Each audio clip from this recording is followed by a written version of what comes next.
Bienvenidos a nuestro canal Medicina con M. Vamos a continuar con huesos del cráneo, parte 5. Vamos a ver al hueso temporal. Vamos a estudiar su porción escamosa, su porción petrosa y su porción mastoidea, ¿no? Vamos a iniciar con la ubicación del hueso temporal. El hueso temporal es un hueso par que se encuentra en la porción inferior y lateral del cráneo, ¿no? Se va a relacionar hacia adelante con el hueso esfenoides.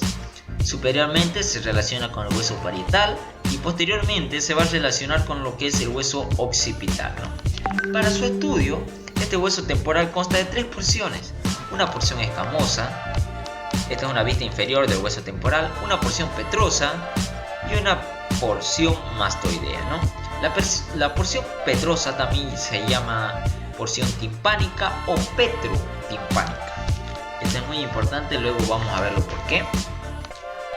Vamos a iniciar viendo lo que es la escama del temporal. La escama del temporal es aplanada, delgada, lisa y tiene dos caras para su estudio. Una cara exocraneal, que es la que estamos viendo, y una cara endocraneal, que van a estar separadas. Estas dos caras van a estar separadas por un borde, que es el borde circunferencial. Este borde es el borde circunferencial, similar al del frontal, ¿no? Que al terminar vemos una escotadura. Al terminar este borde vemos una escotadura que separa la porción petrosa de la porción mastoidea y se llama escotadura parietal. ¿Por qué? Porque se relaciona con el hueso parietal, ¿no? Ahora sí, vamos a estudiar la cara exocraneal del temporal, de la escama del temporal. Vamos a ver que tiene dos partes, ¿no? Una parte superior y una parte inferior, que va a estar dividida por esta apófisis, que es la apófisis cigomática. Esta apófisis cigomática, antes de ver cada una de estas partes, vamos a ver la apófisis cigomática en sí.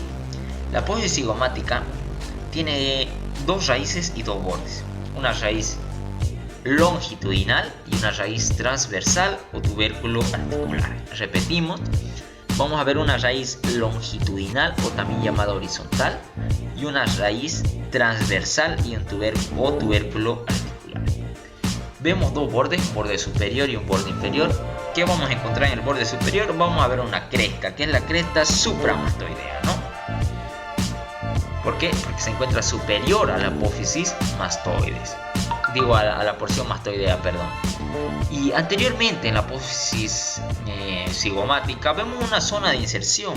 ¿Para qué? Para la fascia temporal. Ahí se va a insertar la fascia temporal, ¿no?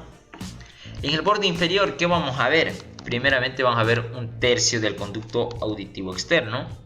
Vamos a ver un tubérculo que se va a llamar tubérculo cigomático posterior, porque está más posteriormente.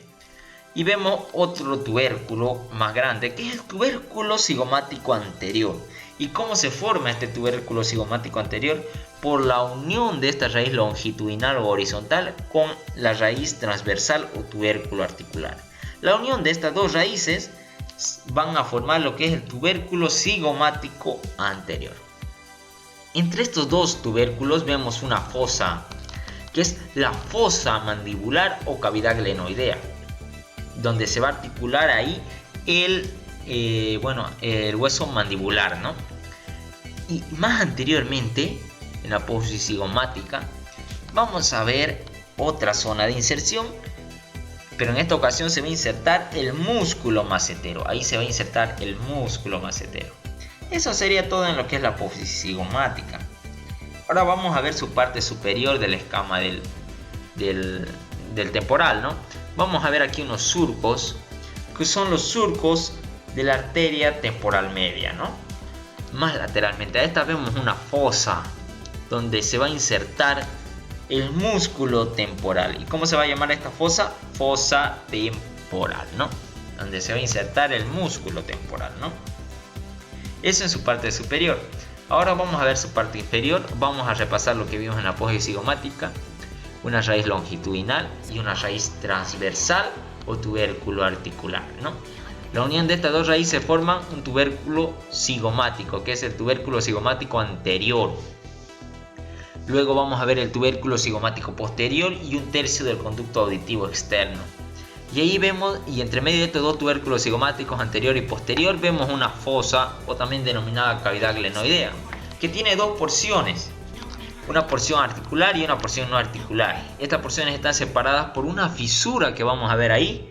Y esa fisura se va a llamar tímpano escamosa. La fisura tímpano escamosa. Esta fisura sigue su trayecto y se va a bifurcar en dos.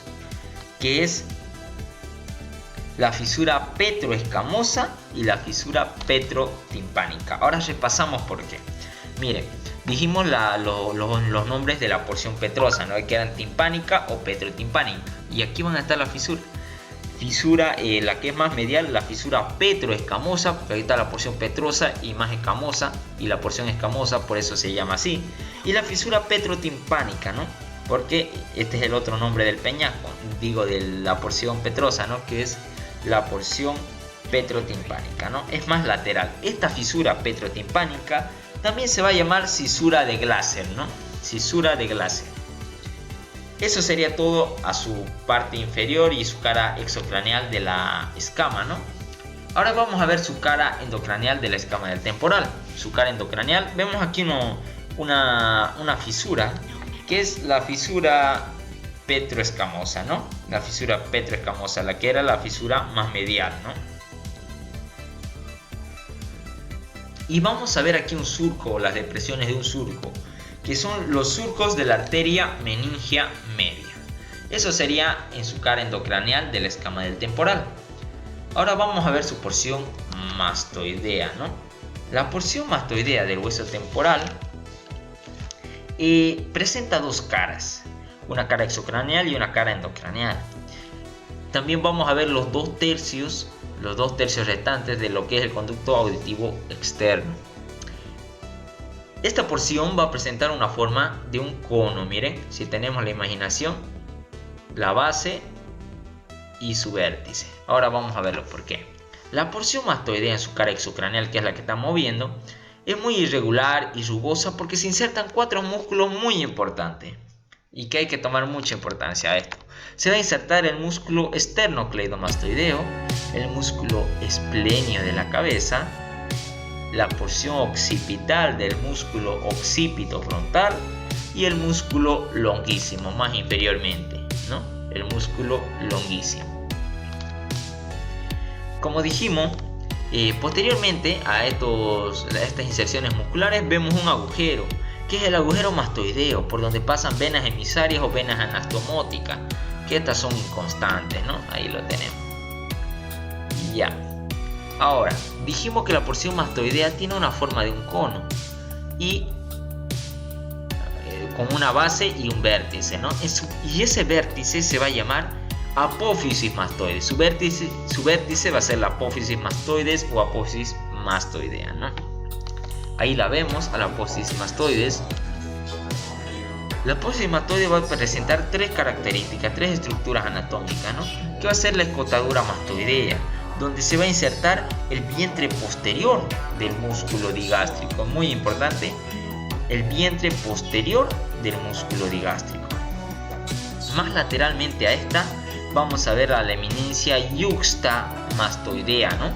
Ahí va a estar la eminencia yuxtamastoidea, como una elevación de hueso ahí, eminencia yuxtamastoidea. Y lateralmente a este vemos un surco o un canal, que va a ser el canal o surco de la arteria occipital. Por ahí va a pasar la arteria occipital, ¿no? Una cosilla más que quería repasar es que, por ejemplo, aquí dijimos que se inserta el músculo esternocleidomastoideo, ¿no? Ahí, el músculo esternocleidomastoideo. Nosotros ya por saber esto, con saber el hueso temporal, nosotros ya sabemos las inserciones de los músculos. Por su mismo nombre, miren, externo, donde se va a insertar en el externo. Cleido en la clavícula y mastoideo en la porción mastoidea. ¿Ves? Con eso nosotros ya sabemos, por su nombre, sabemos dónde se va a insertar. Por eso es muy sencillo aprender. No es tan sencillo, ¿no? Pero sí, no es fácil reconocer sus inserciones con saber el nombre, ¿no? Por eso tenemos que relacionar bien estas estructuras, ¿no? Y ahora vamos a ver la cara endocraneal de la porción mastoidea. Vamos a ver dos estructuras. Una es un agujero, que es el agujero mastoideo, su continuación, ¿no? Por donde dijimos que pasan las venas emisarias o venas anatomóticas, que son inconstantes. Y vemos un surco, que es el surco del seno sigmoides. El surco del seno sigmoides, ¿no? Ahora sí viene lo más fácil, ¿no? Vamos a ver la porción petrosa, o también llamada timpánica o petrotimpánica, como dijimos, ¿no?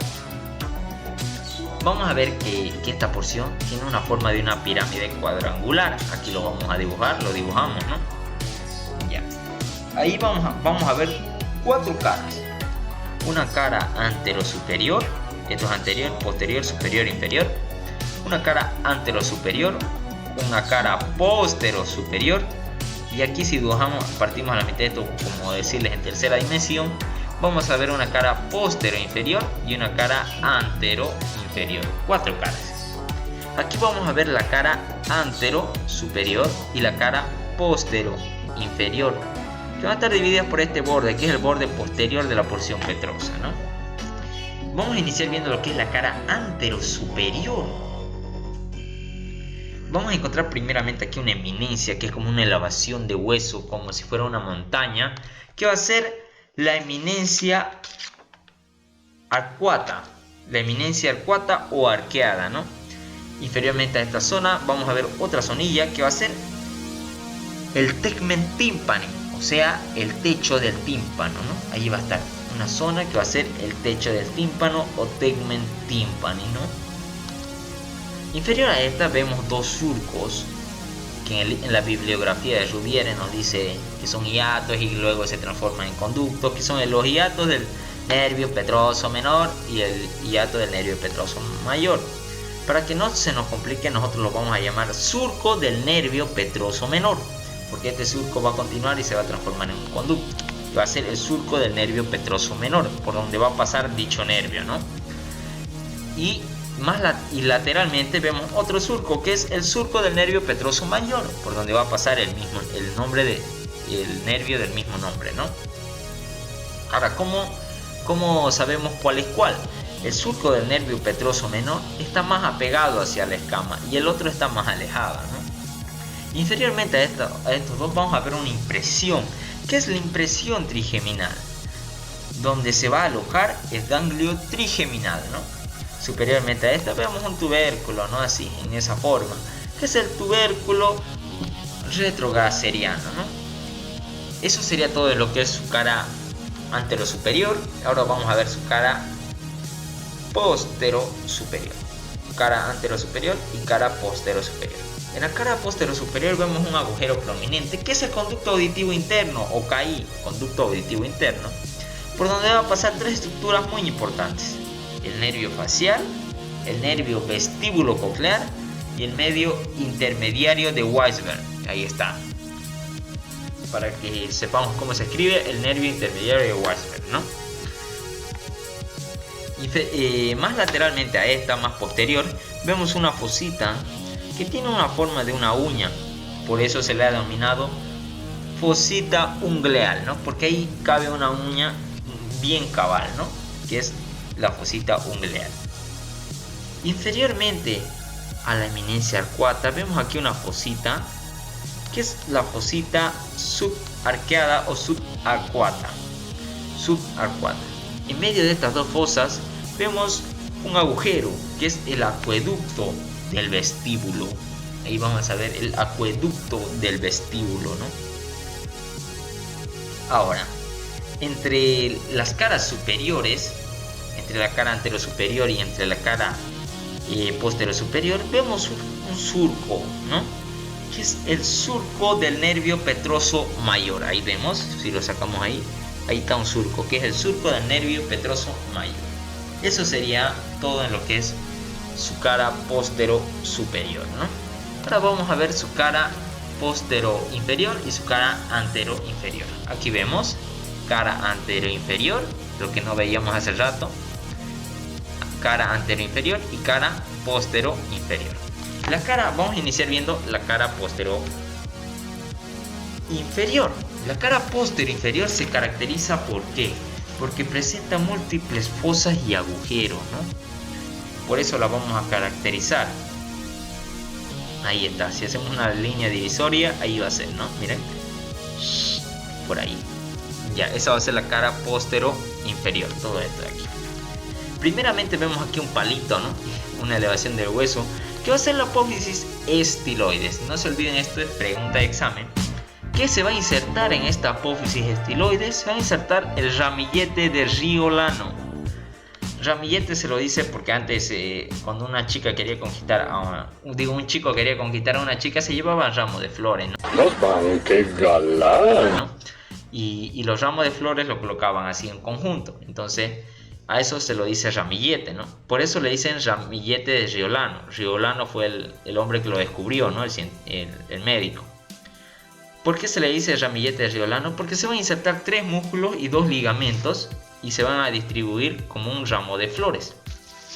Que van a ser 3 músculos muy importantes, que son el músculo estilofaringeo, 1, el 2 va a ser el músculo estiloioideo y 3 va a ser el músculo estilogloso. Y los otros 2 ligamentos, el ligamento estilomandibular y el ligamento estiloioideo. Esos son los 3 músculos y 2 ligamentos que componen los ramilletes de Riolano. No se olviden, esta es pregunta de examen, ¿no? Ya. Inferiormente a la apófisis estiloides, entre la apófisis estiloides y esta porción mastoidea, vemos otro agujero. ¿Cómo se va a llamar? Agujero estilomastoideo. Por donde va a pasar una estructura muy importante y es pregunta de examen. El nervio facial. Va a pasar el nervio facial ahí, ¿no? Lateralmente a la apófisis estiloides vemos una fosa, que es la fosa yugular, donde va a pasar por ahí el trayecto de la vena yugular interna a nivel de su glomo superior. Superiormente a esta fosa yugular vemos un agujero, que es el agujero o conducto, que es el conducto carotídeo, ¿no? Por donde va a pasar la arteria carótida interna, ¿no? Inferiormente, entre medio de la fosa yugular y el conducto carotídeo vemos, y un poco lateral, vemos una fosita de forma triangular, que es la fosita petrosa, ¿no? Y en la punta de esta fosita vamos a encontrar un conductillo, que va a ser el conductillo timpánico o conducto timpánico también, o también llamado conducto de Jacobson, por donde va a pasar un nervio, que es el nervio timpánico o nervio de Jacobson, ¿no? En realidad, eso sería todo en lo que es su cara postero inferior, perdón. Ahora vamos a ver su cara antero inferior. Vamos a ver esta cara. La vimos la cara postero inferior, ahora vamos a ver la cara antero inferior. En la cara antero inferior vamos a ver 2 conductos principales, que va a ser el conducto de la trompa auditiva, ¿no? El conducto de la trompa auditiva y el conducto del músculo tensor del tímpano. Ahora, un poco inferiormente a este vemos una vaina que se va a engarzar en la apófisis estiloides, que es la vaina de la apófisis estiloides. Eso sería todo en lo que es su cara anterior inferior. Ahora, viendo las relaciones con el esfenoides, vemos un espacio que queda ahí, un agujero, que es el agujero rasgado anterior, que va a estar delimitado por el hueso temporal en el vértice de su porción petrosa y en el hueso esfenoides por las alas mayores, ¿no? Este agujero rasgado anterior, ¿qué va a pasar por este agujero? Va a pasar la arteria carótida interna, el seno cavernoso y los nervios petroso mayor y profundo, ¿no? Esas 3 estructuras va a pasar por ahí: arteria carótida interna, seno cavernoso, nervios petroso mayor y profundo, ¿no? Aunque con decir la arteria carótida interna está muy bien, ¿no? Porque es la estructura principal que pasa por ahí. Ahora, la delimitación entre el temporal y el occipital, también hay otro agujero que se llama agujero rasgado posterior, porque se encuentra en la parte posterior, ¿no? Va a estar delimitado por el borde posterior del peñasco y por la apófisis yugular al tubérculo yugular del hueso occipital.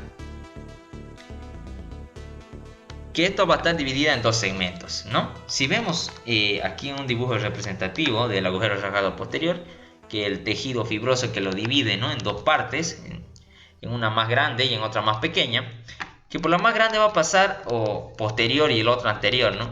Posterior va a pasar lo que es la vena yugular interna, ¿no? y bueno, van a pasar 3 pares craneales muy importantes.